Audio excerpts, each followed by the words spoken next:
pessoal, satisfação em estar com vocês mais uma vez. Estamos aqui para apresentar mais um vídeo. E no vídeo dessa semana nós vamos dar sequência a teorias sobre educação. No vídeo anterior falamos sobre o judaísmo e a educação cristã, fazendo uma comparação entre um e outro. Mas hoje nós vamos fazer o quê? Eu queria fazer para vocês uma exposição falando um pouco sobre teorias de educação moderna. Por que é importante falar sobre isso?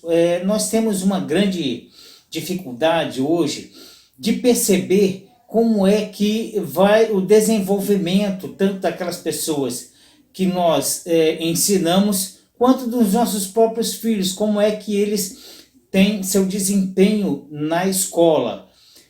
Bom, a gente precisa entender que de um certo tempo para cá, as teorias sobre educação desenvolveram várias técnicas e vários esquemas, tanto de ensinar como de compreender como é que as pessoas aprendem.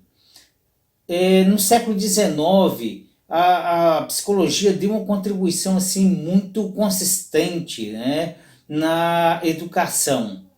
Antes tanto do conhecimento desenvolvido pela sociologia quanto do conhecimento desenvolvido pela psicologia, antes dessas descobertas, a educação ela dependia muito de uma visão particular daquele grupo que estava ensinando. Na maioria das vezes as crianças elas eram vistas de que forma? Como um adulto em miniatura. Então não tinha uma estratégia própria para ensinar crianças segundo a sua faixa etária de idade, segundo as suas condições de aprendizagem.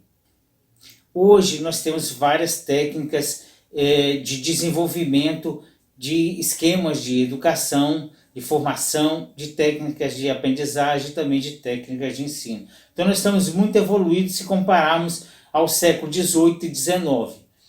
Sendo assim, eu queria apresentar para vocês uma coisa que vem sendo muito debatida na América Latina.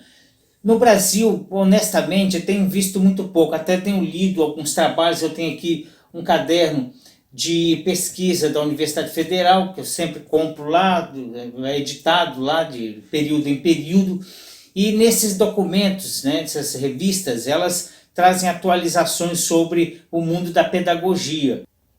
Nós nos preocupamos muito com alguns conceitos, por exemplo, de como é que nós desenvolvemos técnicas para as pessoas aprenderem. Ou seja, uma técnica de ensino, há uma preocupação, né, do grupo de desenvolvimento de teorias didáticas, como é que a gente desenvolve técnicas que facilitam a aprendizagem das pessoas. Isso é válido, a didática ela desenvolve de fato muitas coisas, desde que se percebeu que as pessoas aprendem de forma diferente e até mesmo do ponto de vista ideológico, o que é bom ensinar e como é que a gente se deve ensinar a algumas pessoas certos conteúdos, certos saberes. Mas nós às vezes temos pouca percepção, ou talvez não nos importamos tanto, como é que o ser humano cria em si mecanismos para aprender. Ou seja, eu me preocupo com a técnica de ensino, mas na maioria das vezes não me preocupo de como é que o sujeito lá, que é objeto da minha prática de educar, recebe meu conteúdo, como ele processa na sua cabeça, como é que sua consciência, seu intelecto, sua razão funciona, como é que ele articula as ideias dentro da sua cabeça, como é que ele percebe esse ambiente que nós apresentamos para ele enquanto conhecimento. Então essa é uma dificuldade que nós vemos poucas pessoas desenvolverem alguma coisa a respeito.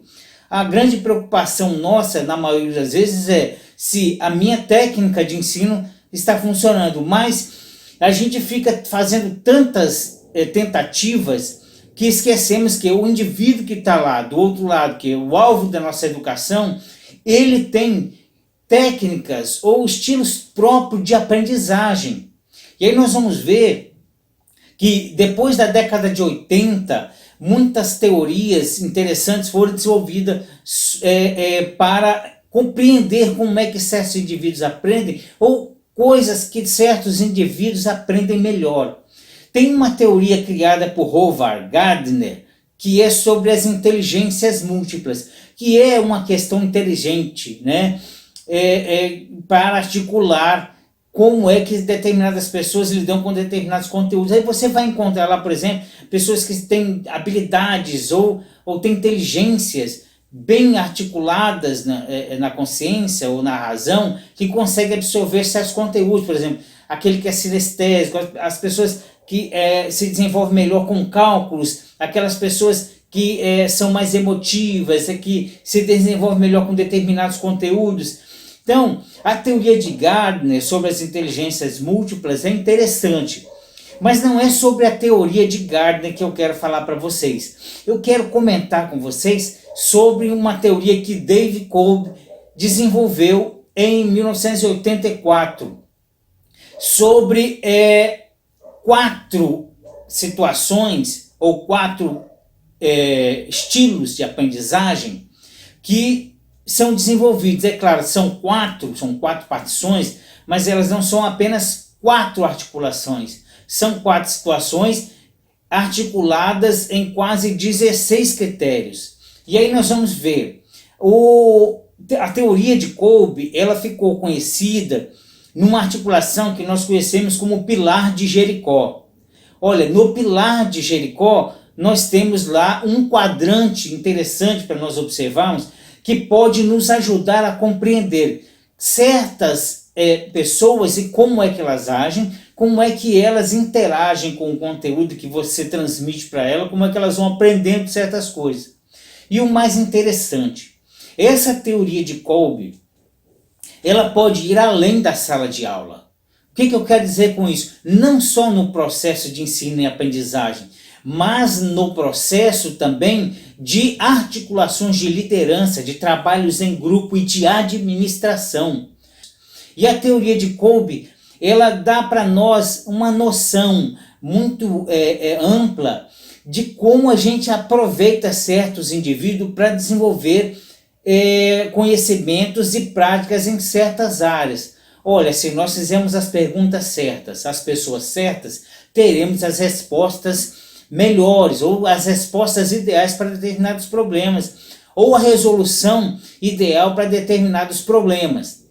Então, a teoria de Kolb, ela é muito boa, não só se nós levarmos em consideração a educação, como também processos de gestão de pessoa, né, de administração de grupos e até mesmo, eu iria mais longe, de administração de empresas.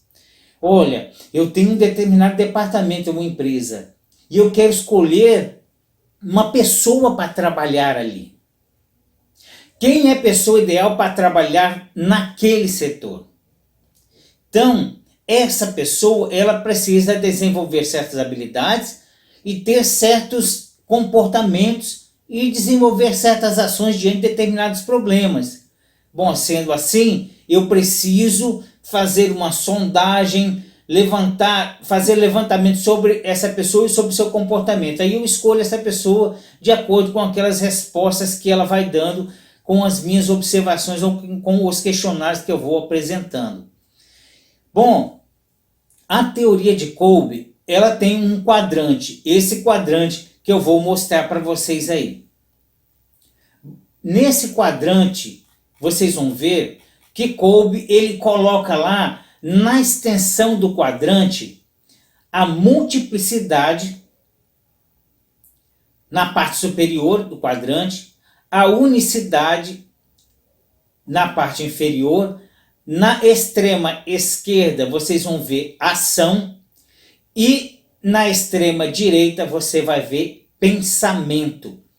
Vou explicar para vocês passo a passo de como esse quadrante vai nos orientar a escolher aquelas pessoas que nós entendemos que são ideais para atuarem em determinados grupos ou em determinadas situações. ou como é que essa pessoa consegue desenvolver certos conhecimentos ou aprender. Ela não só aprende porque ela lidar melhor com determinado conteúdo. É importante considerar que, além dessa concepção de certos conteúdos, há também perguntas próprias para essa pessoa desenvolver seu raciocínio. Nesse quadrante que o pilar de Jericó, baseado na teoria de David Kolbe, apresenta para nós, nós vamos ver lá a unidade e a multiplicidade, a ação e o pensamento. O que é isso?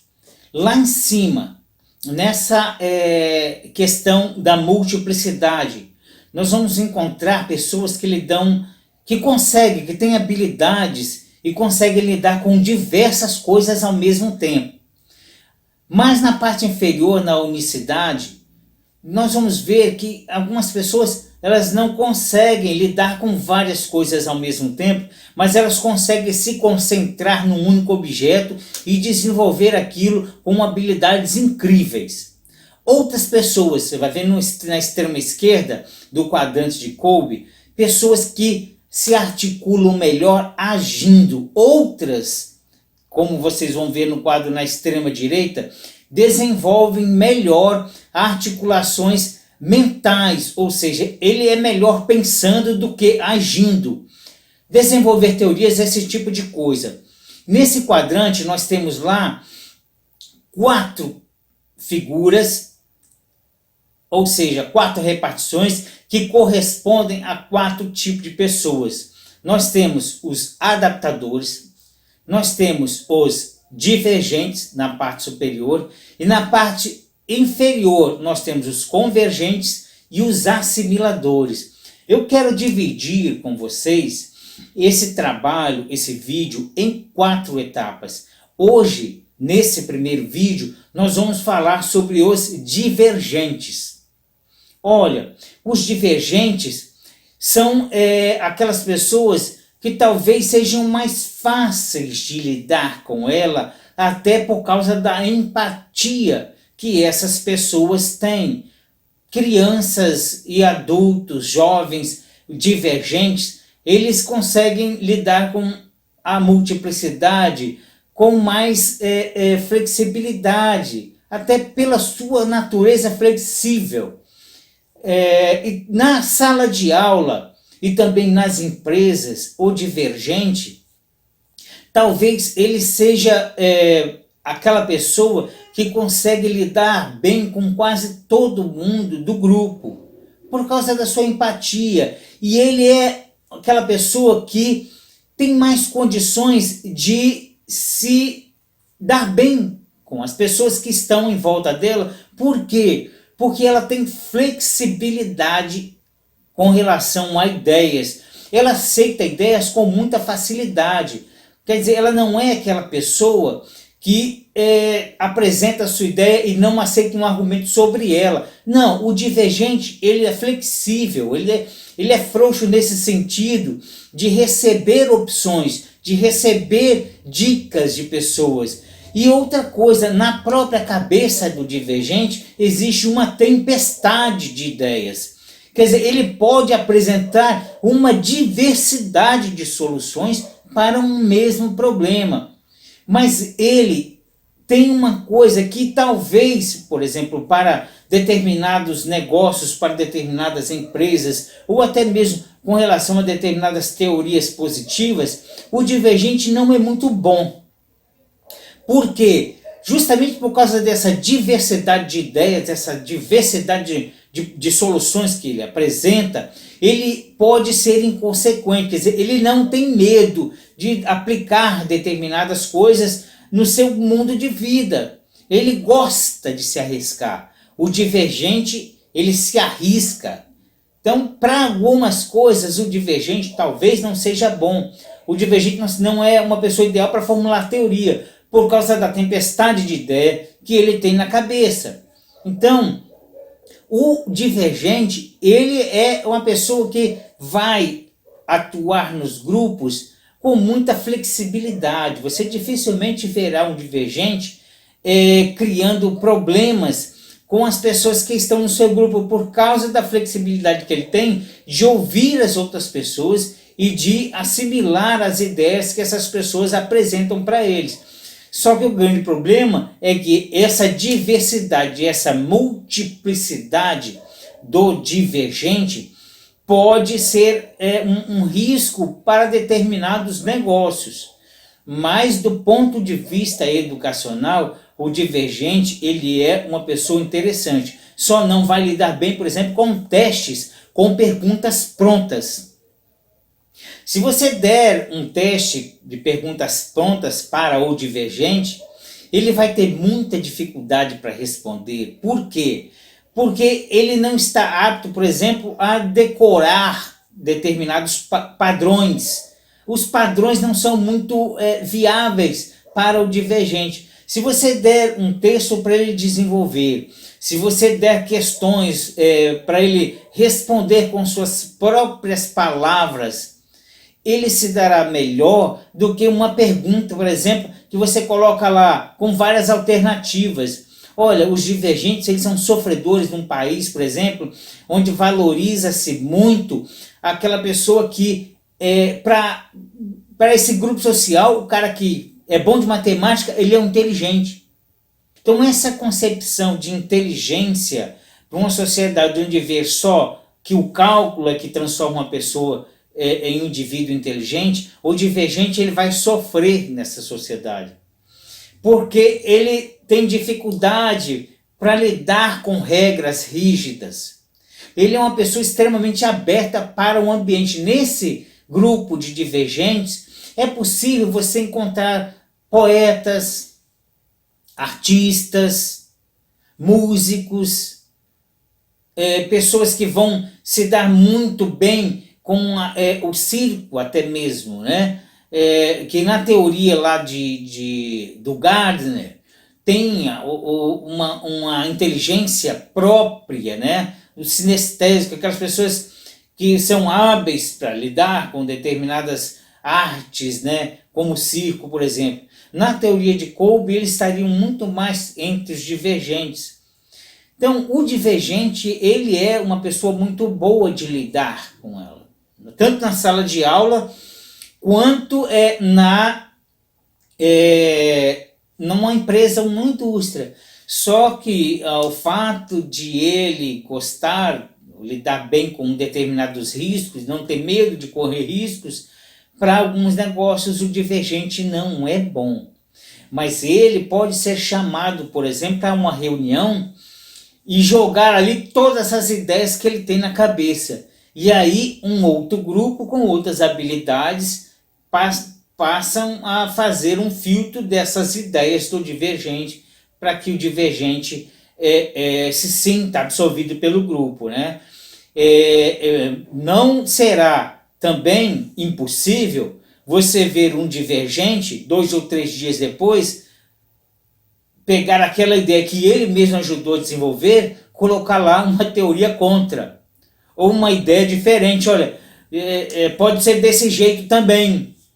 Ou não, esse jeito aí, nós vamos ter um outro dentro de uma própria ideia que ele mesmo ajudou a construir. Não é difícil você encontrar uma postura desse tipo no divergente. Mas algumas coisas chamam a atenção do divergente.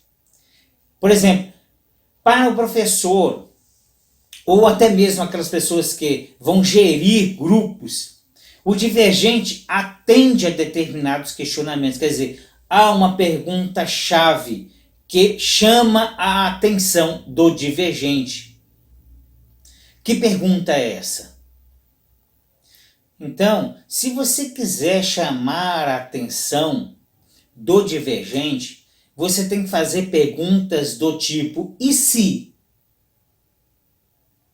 Ou perguntas do tipo, por que não?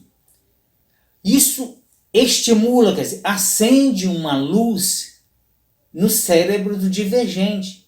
Aí começa, o cérebro dele parece desenvolver-se melhor com esse tipo de pergunta, com esse tipo de desafio. Nas salas de aula, o correto é um professor ter um número reduzido, não mais do que 10 alunos, para estar ensinando. Por quê? É difícil, professor, por exemplo, nas escolas públicas, chega numa sala de aula que tem 35, 40, até 45 alunos. Bom, numa sala de aula com esse tanto de aluno, é difícil um professor conseguir trabalhar com nivelamentos ou identificar pessoas. E é complicado, porque que a educação nossa, ela tem essa precariedade no processo de ensino e aprendizagem? Porque a quantidade de alunos impede que um professor desenvolva ali, naquele grupo de pessoas, né, que estão aprendendo, um mecanismo de identificação de quem assimila, quem é que assimila de um jeito, quem é que assimila de outro. Dar uma questão ou uma prova ou uma avaliação diferenciada para um aluno. Eu mesmo, como professor de adultos, eu já avaliei muitas avaliações, eu já dei prova oral para pessoas. Parece até ser uma tortura, mas não, gente. Eu dei prova oral e vi pessoas que até passaram mal na cadeira na minha frente. Mas nessa mesma prova, que uma pessoa passou mal na minha frente com as perguntas que eu fiz, para ela responder oralmente, outras se deram muito bem, sentaram comigo, bateram um papo numa boa, e nós fomos puxando o assunto, eles foram conduzindo numa tranquilidade incrível. E essa pessoa que reagiu de forma negativa, passou mal, eu lembro de uma aluna, não vou citar o nome dela, que ela já deve estar vendo os vídeos, eu lembro de uma aluna que não conseguiu levantar da cadeira para sair da sala. Por quê? Porque eu dava a prova oral, mas era uma pessoa só na minha frente, eu e ela, numa sala de aula fechada, e eu fazendo as perguntas, né? É claro, eu estava fazendo isso como um experimento, para me conhecer melhor a turma e também para saber aquelas pessoas que estavam articulando bem aquilo que estavam aprendendo. Era um teste, né? Então essa aluna, eu lembro que ela não conseguiu levantar da cadeira, cara, ela estava com as pernas moles. Mas eu dei provas para aquela aluna e ela escreve maravilhosamente bem, lidava muito bem com os conteúdos. Quando estava toda a turma, ela apresentava, ela dava dica, mas o dia que ela sentou na cadeira na minha frente para falar sobre uma questão, sobre o conteúdo que nós estávamos estudando, ela não conseguiu, não saiu nada. É nervosismo? Mas essa questão desse nervosismo, esse problema na hora do processo de falar sobre o que aprendeu, está dentro da maneira com que cada aluno articula os conteúdos na cabeça. Então, não só educar, mas gerir pessoas exige que você tenha conhecimento de como que essa pessoa se comporta diante de determinados conteúdos e também como é que essa pessoa processa na cabeça dela esses conteúdos, como que ela articula os problemas para poder assimilar. O cérebro faz isso, é uma questão que a pessoa não tem um domínio sobre ela, não dá para... eu vou parar de aprender só com a prática, eu vou começar a aprender só com a teoria. Não é ela que determina isso, isso são fatores que vão se desenvolvendo ao longo de toda a vida da pessoa. Desde a criança, como o pai e a mãe trata, desde as palavras que são dirigidas a ela pelo pai e a mãe, certas proibições, não faça isso, não faça aquilo. A criança às vezes ouve tanto não, que isso acaba criando determinados bloqueios na cabeça dela, e o cérebro dela, diante dessa tempestade de não, dessa chuva de negação na cabeça dela, vai criando um meio para compreender sua vida. E esse desenvolvimento que ela vai construindo, vai o quê? Fazendo com que o cérebro dela também crie articulações para aprender os conteúdos ao longo de sua vida. Então isso é natural. Eu queria mostrar para vocês agora aí como é que é o cérebro. Eu peguei essa imagem, claro, de um instituto publicado na internet, mas eu achei uma imagem interessante que mostra dá uma ideia aproximada de como é que o Dave Kolb viu a estrutura do cérebro humano quando você fala de pensamento de aprendizagem. Então essa imagem aí mostra como é que o cérebro de uma pessoa que lida com a multiplicidade e como é que uma pessoa lidar com a unidade, aqueles que pensam e aqueles que lidam com a ação, o cérebro que tem uma captação lúdica diferente daquele cérebro que capta coisas mais positivas, mais lógicas, mais numéricas, pessoas que articulam melhor coisas exatas. E aquele lado onde as pessoas articulam melhor as coisas mais flexíveis, mais românticas, mais poéticas, mais dada à humanidade. Nos testes de vocação ou de testes vocacionais, é interessante observar que esses critérios podem ajudar uma pessoa a escolher qual é o ramo de emprego, qual o ramo profissional que ela vai escolher, aquilo que ela se dá bem, que ela faria muito bem se ela tivesse que desenvolver alguma coisa.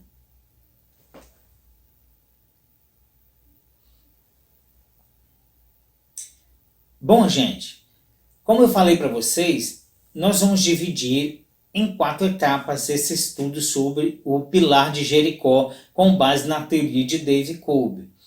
Então, na próxima semana eu falo sobre outro grupo. Hoje eu falei sobre os divergentes. Semana que vem a gente pode falar sobre os adaptadores e os fazedores, que também é um grupo interessante. Então, nesse ciclo nós completaremos, e aí no último ciclo eu faço um resumão de como é que a teoria de Kolb pode nos ajudar e como é que esses indivíduos podem nos ajudar, a partir de seu comportamento, a compreender como é que eles assimilam, como é que eles aprendem as coisas.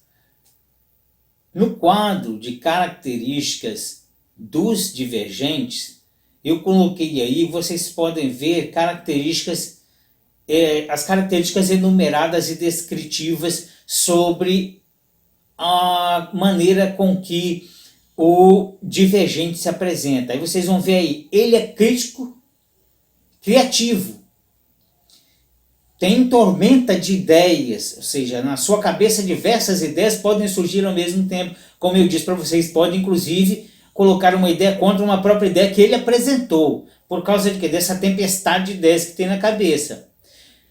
Ele tem capacidade imaginativa, ele tem abertura para diálogos e ideias, ele é extremamente sociável, ele lida muito bem com as pessoas. Dentre esses, se compararmos com a teoria do Gardner, ele estaria entre os grupos de inteligência interpessoal, né? E também ele é empático, recebe muito bem as pessoas e as ouve. Então, num grupo, né, paraenético, vamos dizer, de conselheiros, o divergente poderia contribuir com certos conselhos. É claro, nunca sozinho. O divergente, é difícil você lidar com o divergente, porque você não pode deixar o divergente sozinho. Se você tiver que lidar com ele em sala de aula, ou se você tiver que lidar com ele numa empresa, o divergente tem que estar sempre acompanhado. Não porque ele é dependente dos outros, porque ele pode fazer uma coisa muito boa, como ele pode fazer uma coisa muito ruim. Porque ele não tem medo de arriscar. Por isso, para determinadas coisas é importante ter uma atenção particular com o divergente. Bom, gente, nós vamos ficar por aqui. A semana que vem a gente dá sequência nesse quadro teórico do pilar de Jericó baseado na teoria de Dave Kolb. Muito obrigado pela atenção de vocês. Eu sou o professor Belo e estou muito feliz por estar com vocês mais uma vez. Um grande abraço a todos.